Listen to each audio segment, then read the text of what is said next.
You know that feeling? The one where there's the you that you kind of perform for the world, and then there's this other part, something deeper and quieter, that's just watching it all. Well, that's exactly what we're going to dive into today. We're going to explore that gap between the identity we build piece by piece and the awareness that's just always been there. We're going to see what's left when that constant story of me starts to quiet down.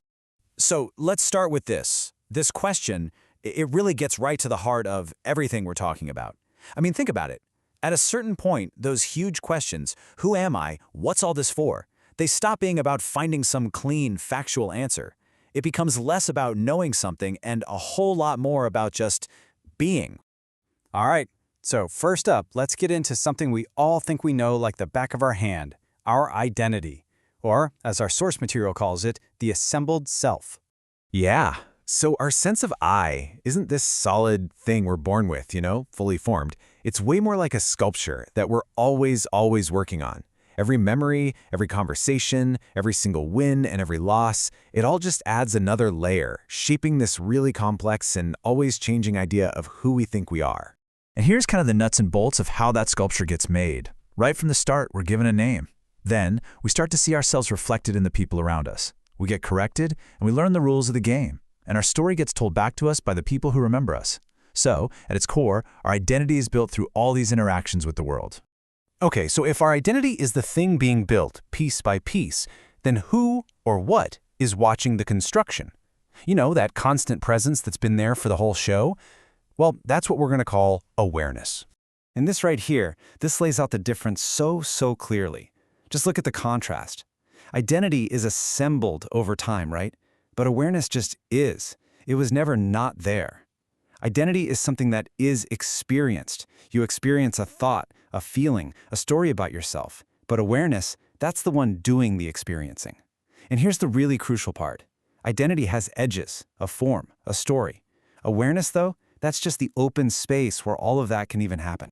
Now, this is where it gets really interesting. Think about a time you were just completely lost in something. Maybe playing music or deep in a project, or just staring at a sunset. That chattering narrator in your head, the one that is your identity, it gets quiet, doesn't it?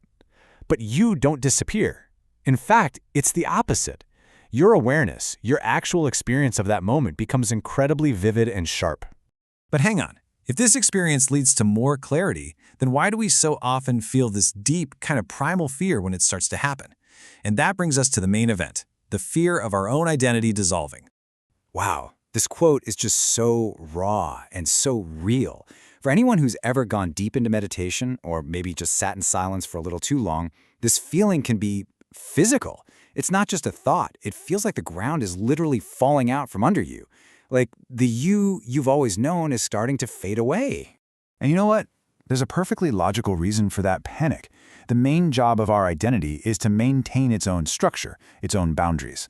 So when those familiar walls start to feel leaky, the identity's alarm system just goes haywire. It doesn't see this softening as freedom. No way. It sees it as a direct threat to its very survival. So what happens if we don't flinch? What if we can just stay present with that feeling of dissolving, even for a second? Well, that's when something pretty remarkable can happen. And this is the absolute key to understanding the whole thing. The fear you feel, it isn't coming from awareness itself. Pure, simple awareness, it isn't even capable of being afraid. The fear is a survival response from the identity. That's it. It's that constructed self just screaming, don't let go, hold on. And once you see that, really see it, you can start to relate to the fear as just weather passing through this vast, open sky of your awareness. The sky doesn't get scared of a thunderstorm, right?